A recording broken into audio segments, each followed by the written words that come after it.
Like that's the thing. Like that's where I'm confused on the Jets part.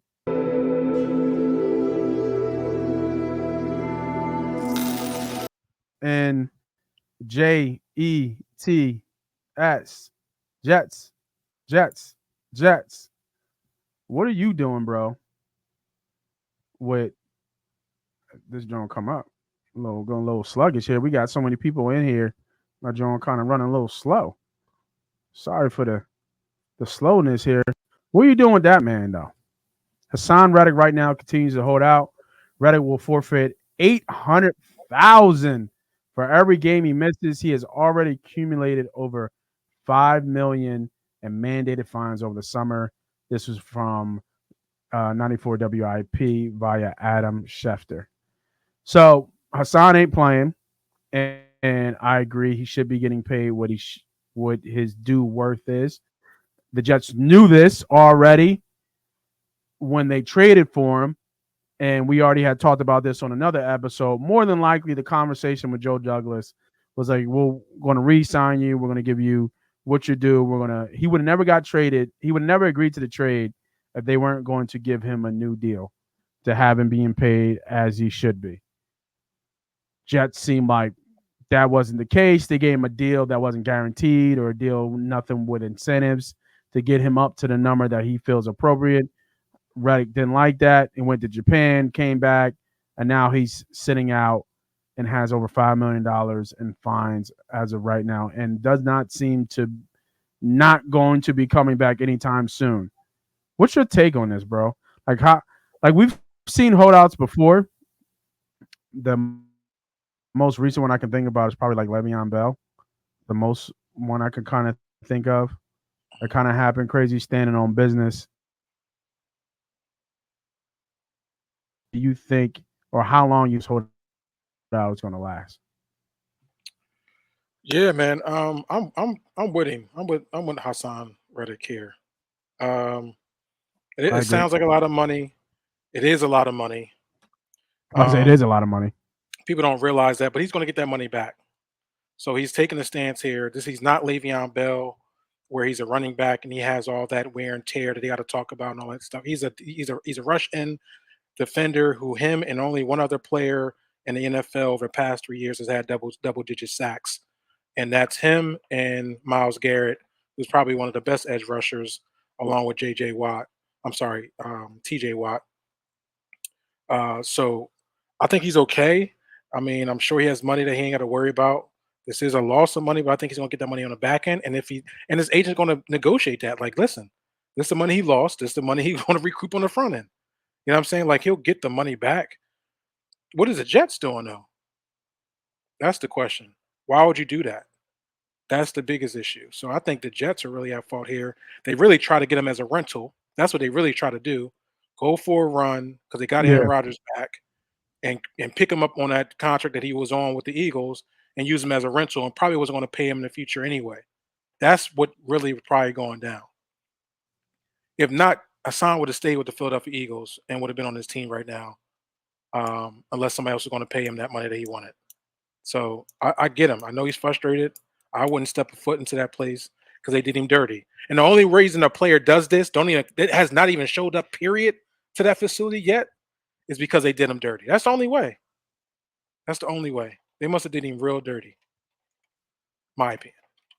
yeah, I agree. I think, like I said, they Joe Douglas had came out before and said that they did offer him a contract, but turned it down. And my assumption is that the contract wasn't good enough. It didn't pay him like a top five, and if it did, it wasn't guaranteed. It was probably incentive based, and it was only for the 1 year, like you said, in terms of a rental.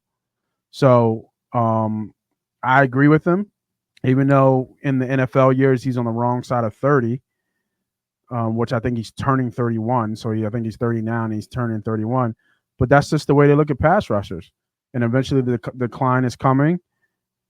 He's not, and I wouldn't consider him an all-time great, but he's a really, really, really good player, and he's done it at multiple teams and multiple levels. I think the only person to ever have double-digit sacks for four different teams, if I'm not mistaken, is he owns that record. So, but people don't hold him as high as the Miles Garrett's or the T.J. Watts. or even the Max Crosby's and Nick Bosa's of the NFL. So he's like that tier lower, even though his numbers puts him, I think, firmly third in that Mhm. hierarchy. T.J. Watt, uh, Miles Garrett, and then Haason Reddick. So, but if he goes to the Jets, they are a real contender. Like that's the thing. Like that's where I'm confused on the Jets part. Like you made this trade to make the run, like you said, whether it was a 1-year rental or not. So you need him in Jets uniform playing. Now, I think the fans are going to boo him if he ever comes out on the field. To be real with you, um, but I mean, I think I understand, what he's doing, and he should be. I mean, we talking about going to 18 games, so I mean, Dak Prescott just became the highest paid player in the NFL. Was it a year? What is 60 million he get? What did he get? 60? Two 260 Right? It was extension, 60. 260 million extension. So I think it puts Yeah. him over the 60 mark a year. Mhm. So yeah, it puts him over the 60-year mark. So yeah, man, I think that he deserves every bit of penny that he's looking for. I take him Because back if in a he heartbeat, because bro. if he does go If out you there put and him play, you put him back on the Eagles, we going to the yeah, bowl. Broad Street, here we come. yeah. We are I mean, going the thing back is, to the if chip you were if going he is to on the Eagles. the Jets should never have traded for him. They weren't going to give him the extension like he wanted. That's it. Because what happens is now Hassan Reddick is kind of in a tough spot because say he doesn't go out there and perform for the Jets, or what I'm saying, then now, what I mean, now the money's changing, right? Like so Yeah. it's like, nah, I can only hurt myself by coming out here on a contract that is not what I want and playing on this 1-year deal. You know what I'm saying? Versus me Facts. just holding out.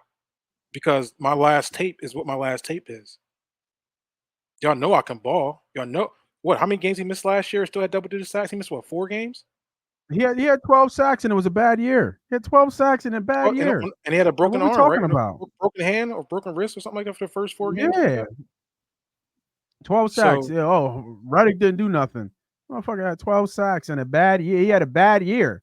Like it's mhm, crazy. I don't yeah, get it. I don't get it. He's a dog. He's a player. and he's a And he's a hometown Temple kid, so guy too. yeah, he's a Yeah, hometown right. I was kid, so about to say. He's a I'm gonna hometown kid. represent, and I think, hey, stand 10 toes, Hassan, till they pay you. For You know what I sure. mean? Absolutely. I think you got leverage in this situation. Obviously, you feel like you do too. He Your agent feel does. like you do too, and that's why you're holding out and risking all this money. 800,000 is a lot of money to be risking, but hey, you feel like you're worth more than that a game, so go get it. Yeah. These cats getting smarter with the financial literacy too. So I think he's all right. I Mhm. mean, I think he's all right.